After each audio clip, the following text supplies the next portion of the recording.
Hello students, welcome to our e-learning classes of Delta Home. Today our chemistry session. तो आज हम chemistry में पढ़ेंगे एसिड बेस थ्योरीज के बारे में। तो सबसे पहले हमें पता है एसिड बेस एवरीडे लाइफ में यूज करते हैं हम। तो जैसे कि यहाँ पे हमने यहाँ पे लिख के रखा है, जैसे कि ये वाला एसिटिक एसिड विनेगर में रहता है, साइट्रिक एसिड लेमन में रहता है, मैग्नीशियम हाइड्रोक्साइड एंटासिड्स यानी टैबलेट जो हम एसिडिटी के लिए लेते हैं, रेंटेक इंटेक etcetera, and ammonia use in household cleaning agent, not directly ammonia use phenol and then use in this such type of cleaning agents. बाद में फिर अभी और एक बात पता है, एसिड बेस की जो जनरल प्रॉपर्टी जो होती है वो आपको पता है, कुछ यहाँ पे हमें पढ़ना है। जैसे अभी एसिड क्या रहता है, सोरिन टेस्ट, करोसिव और ब्लू लिटमस टर्न करता है इनको रेड लिटमस में। और उसकी पीएच वैल्यू, एसिड की जो पीएच वैल्यू होती है वो less than 7, pH value of acid is less than 7। और मेटल के साथ जब रिएक्शन करता है एसिड तो अब एक कंपाउंड मिलता है और साथ में रिलीज द हाइड्रोजन गैस, जो कि एसिड के प्रॉपर्टीज। और ऐसे बेस का ब्रिटल इन टेस्ट, सोपी इन नेचर और सोपी इन फील। और रेड लिटमस जो रिएक्शन करते हैं, red litmus turn into blue.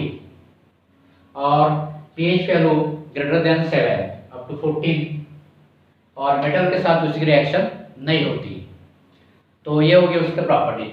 अभी थ्योरी में हम देखेंगे तो थ्योरी में 3 थ्योरी में हमें पढ़ना है। ये पहली वाली थ्योरी ऑरेनियस थ्योरी। ऑरेनियस साइंटिस्ट जो है उसमें एसिड बेस के बारे में कुछ अपने सिद्धांत रखे थे, दैट इज ऑरेनियस थ्योरी। तो उनके हिसाब से एसिड जो रहता है तो substance containing hydrogen atom and gives hydrogen ion in its aqueous solution. मतलब सब्सटेंस जो हाइड्रोजन एटम उसमें रहेंगे इंक्लूड और एक्वस सॉल्यूशन बनाएंगे तो उसमें क्या रिलीज होगा, हाइड्रोजन आयन। वैसे बेस पे क्या रहता है कि substance which contains hydroxyl ion OH group, substance which contain OH group and give hydroxyl ion in its aqueous solution। यानी वो सब्सटेंस में OH ग्रुप रहना जरूरी है, या फिर उसके एक्वस सॉल्यूशन बनाएंगे तो उसमें से कौन से आयंस रिलीज होंगे, hydroxyl ion that is OH। अब देखिए इसके हिसाब से रिएक्शन करते हैं हम HCl की, तो HCl की रिएक्शन करेंगे H+ और Cl- यानी H+ आयन मिल गया, इसका मतलब HCl क्या है, एसिड। सिमिलरली एसिडिक एसिड की करेंगे रिएक्शन, यहाँ पे भी H+ आयन मिल रहा है हमें, तो ये भी क्या रहेंगे, एसिड। ठीक है।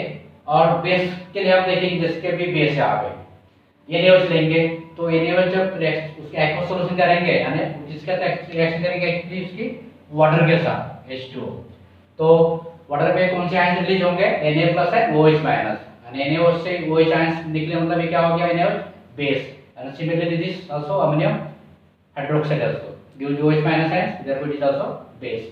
तो यहाँ पे एक और बात है, ऑरेनियस ने बताया था कि जो हाइड्रोजन आयन जो है वो डायरेक्टली फॉर्म में नहीं फॉर्म रहे थे वहाँ पे सॉल्यूशन में। जो हाइड्रोजन आयन फॉर्म होने के बाद एसिड से HCl से जो हाइड्रोजन आयन जो है वो वाटर के साथ रिएक्शन करेगा और बाद में एक नया पैटर्न का आयन बनेगा H3O+, जिसको बोलते हैं हाइड्रोनियम आयन, वाटर आयन बोलेंगे उसको। ये फॉर्म में एक्चुअली वो रहता है, ये फॉर्म में रहेगा, एक्चुअली ये फॉर्म में रहता है। इसके बारे में उन्होंने थ्योरी बताए थे। और next theory is Bronsted Lowry theory. तो this theory also called as proton transfer theory. तो यहाँ पे इनके सबसे क्या रहता है, एसिड जो है वो रहता है प्रोटॉन डोनर, यानी substance which donate the proton is called as acid, और बेस प्रोटॉन एक्सेप्टर, यानी substance which accept the proton means positive charge accept करेगा उसे क्या बोलेंगे हम, बेस। जैसे अभी एग्जांपल है HCl प्लस NH3, इनकी रिएक्शन करेंगे तो क्या फॉर्म होता है, NH4 एंड Cl- आयंस। तो यहाँ पे अभी हम देखते हैं कि HCl ने NH3 को क्या दिया, एक हाइड्रोजन दे दिया। हाइड्रोजन मतलब क्या है, positive charge that is proton. मतलब HCl ने क्या किया, प्रोटॉन क्या किया, डोनेट कर दिया इसे। तो HCl ने डोनेट कर दिया तो मतलब ये क्या बन जाएगा फिर, एसिड। ये बनेगा एसिड। एक्सेप्ट किसने किया, अमोनिया ने, तो ये क्या बनेगा, बेस। अगर ये रिएक्शन हम उल्टी करते हैं तो फिर इनकी रिएक्शन करेंगे ammonium ion, this ammonium ion this chlorine ion, तो ये फॉर्म होगा अमोनिया एंड द HCl।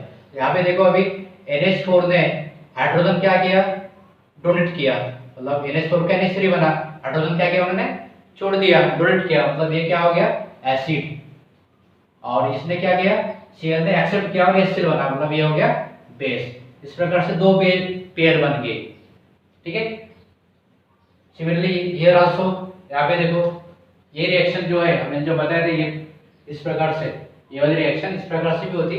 तो अगर ऐसे करेंगे हम एग्जैक्ट, तो यहाँ पे भी इसने क्या किया, HCl ने हाइड्रोजन डोनेट किया वाटर को, ये हो गया क्या एसिड और ये हो गया बेस। इसने इसको उल्टा अगर करेंगे रिवर्स में हम, तो इसने क्या किया, लॉस किया हाइड्रोजन, तो मतलब डोनेट किया acid and this is base, इस प्रकार से। तो ब्रोंस्टेड क्लोरीन ने ये भी यहाँ पे बताया थे कि अगर कॉन्जुगेट एसिड पेयर, इसके बारे में भी कुछ बातें बताई थी। तो कॉन्जुगेट एसिड पेयर मतलब ये होता है एसिड बेस की pair which is differ by A proton, one proton, एक प्रोटॉन से ही क्या करेंगे वो डिफर रहेंगे एक दूसरे से, तो उसे क्या बोलेंगे हम, कॉन्जुगेट एसिड बेस पेयर, क्या बोलेंगे उसे, कॉन्जुगेट एसिड बेस पेयर। तो जैसे अभी इसमें देखिए ये वाला HCl और ये, इसमें कितने का डिफरेंस है, एक हाइड्रोजन का, मतलब एक प्रोटॉन का, मतलब this is acid 1, this is acid 1, ये हो गया conjugate pair.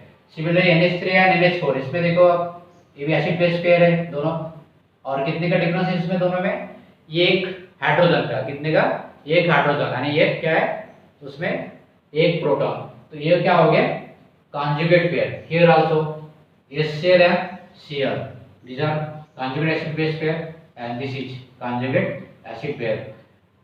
From this one is base and another is acid, and they differ by only one proton, that is H plus. Next theory is Lewis theory. तो Lewis के सब इसे हम बोल सकते हैं इलेक्ट्रॉन ट्रांसफर थ्योरी। तो acid जो है accept electron pair, electron pair एक कंपाउंड की तरफ रहेंगे, तो इलेक्ट्रॉन पेयर में दूसरा सब्सटेंस क्या करेगा, उसको अपने इसमें कंबाइन करेगा, यानी कि एक सब्सटेंस क्या करेगा दूसरे सब्सटेंस को इलेक्ट्रॉन पेयर, एक सब्सटेंस जो है दूसरे की तरफ से एक इलेक्ट्रॉन पेयर एक्सेप्ट करेगा तो हो गया एसिड, और अगर डोनेट करेगा तो क्या होगा बेस। इसके हिसाब से अभी यहाँ पे एग्जांपल में हम समझ जाएंगे, जैसे कि अभी आयंस लेते हैं आप, H+ आयंस लिया और ये अमोनिया लिया NH3, तो अमोनिया और इसका कंबाइन किया तो क्या फॉर्म होता है NH4 आयन फॉर्म होता है। तो इसमें क्या होता है, ये जो पेयर जो है इसकी वैल्यू, तो ये पेयर जो है ये ले लेता है या फिर इसके बीच में शेयरिंग करता है, यानी हाइड्रोजन ने इलेक्ट्रॉन पेयर क्या की अपनी तरफ एक्सेप्ट की, इलेक्ट्रॉन पेयर क्या की अपनी तरफ एक्सेप्ट की, मतलब ये क्या बन जाएंगे हाइड्रोजन एक्सेप्टर है, तो फिर क्या बनेंगे एसिड, और ये क्या बनेगा दिस इज बेस। ओके, तो लेविस थ्योरी लाइक दिस। तो ये थ्योरी के हिसाब से हम अभी डिस्टिंक्टली से बता सकते हैं फ्रॉम दिस थ्योरीज कि एसिड क्या रहेगा, hydrogen containing compound gives hydrogen in aqueous solution, उसके अपोजिट में base. Acid proton donor, acid is electron pair acceptor, like this. तो मैं समझता हूँ कि थ्योरी क्लियर हो गई होंगी। तो ये हो गया आज का अपना एसिड बेस थ्योरी का लेक्चर। तो अभी आगे मिलेंगे नेक्स्ट विजन में।